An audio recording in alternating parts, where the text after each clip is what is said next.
mu nañu xadara bi dama bëgg bu jotatee njabootu Seydina Cheikh ga nekk ca Maroc lañu wax ma invité leen ci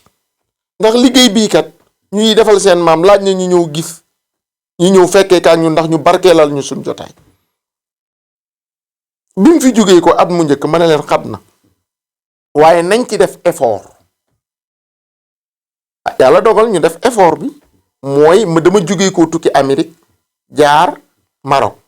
def sama siyaar gis Serif Zoubayru waxu ko mu ne ma ah ñun ñu ngi gis image yi waaye yéen mosu leen ñoo invité. ñuy gis image yi. waaye ñun mosu leen ñoo invité ma ne ko waaye dafa bokk ci ndigal yu ñu fi sëriñ Abdou bàyyil mooy ñu invité leen mu ne ma waa baax na kon bu jegesee danañ jéem a xool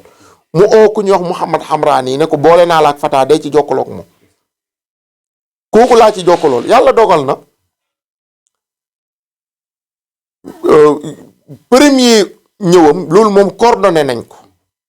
parce que dem naa seeti ko wax ak moom ñibbisiwaat kilifa yi ma war a informer ma informer leen muy sëriñ Pape Malick xalifa bi doomam sëriñ Moustapha laa oo ak sëriñ Moustapha Sy Al Amin ma informer leen ne leen def naa jéego yi maa ngi leen di déglu ba ñoom ñu ne ma déglu ñu ba bés sàngam bés ba jot ñu confirmeel ma ñu door a jublu ci bii jënd ko loolu mooy premier ñëw bi bi mu weesoo mu war a amaat ma daldi jug uniquement jugee ko fii dem Maroc pour waxtaan ak Serif Zoubayru mu ne ma man sama yaram mayuma ma tukki waaye suñu xalifa bu mag bi muy Serif Mouhamadul Kabir bàyyil dinaa ko contacter wax ceeg moom déglu ma del continuer di jokkaloog Serif Mouhamad Hamraani boobu man fekk na musumaa gis Serif Mouhamadul Kabir ñu toog musumaa jokkaloog moom téléphone damaa toog rek Mouhamad Hamraani nee na ma Serif Mouhamadul Kabir nee na day ñëw aéroport laa koy door a gis bi mu ñëwee ba wàcc ci aéroport bi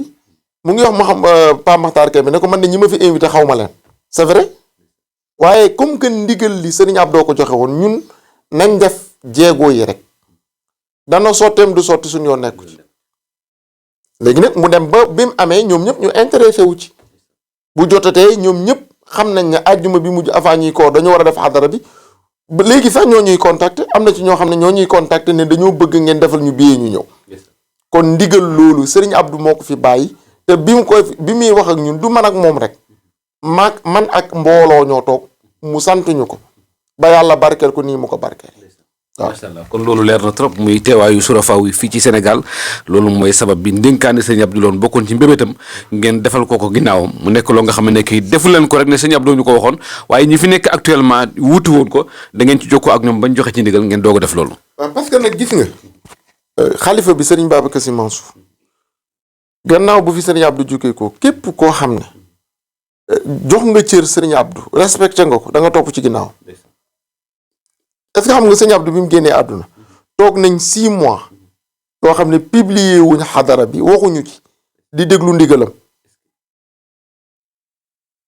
ku ñuy wax Paate Diop la yabal ne waxal Fata ne ko lépp lu sëriñ Abdou joxe woon ndigal joxe naa ci ndigal ndax man lu sëriñ Abdou joxe woon ndigal mënuma lu dul wéyal ko ne ko mu seeti ñi mu war a seeti yépp